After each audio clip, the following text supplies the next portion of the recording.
So the talk about the transition from being an entrepreneur, where you're really self-directed, to now being a franchisor, where you're accountable to many. Was that an easy transition for you?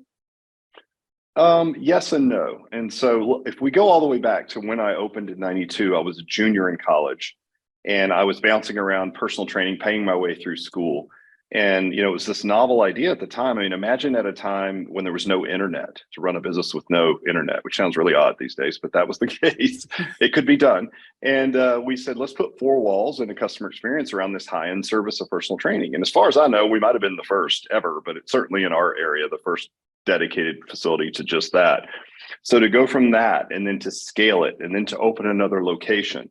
And as you know, Meg, I'm sure you've had a career trajectory similar to most. It's like along the way, like you said, is that a difficult transition? I think every transition is difficult, right? There's always just a hint of imposter syndrome or a little bit of like, I'm a little bit out of my depth or over my skis or whatever analogy you want to use, where you're just a hair uncomfortable. And I think that the sooner that you can get used to that, the better off that you're going to be. Because if you're trying to do anything significant, moving from, college kid to, okay, now I own a business and I'm managing people that are twice my age because I was 22 years old. And go, my customer base was, again, at that time, 45 to 65. So who is this kid, right? And how can he relate to what we're going through from a fitness standpoint?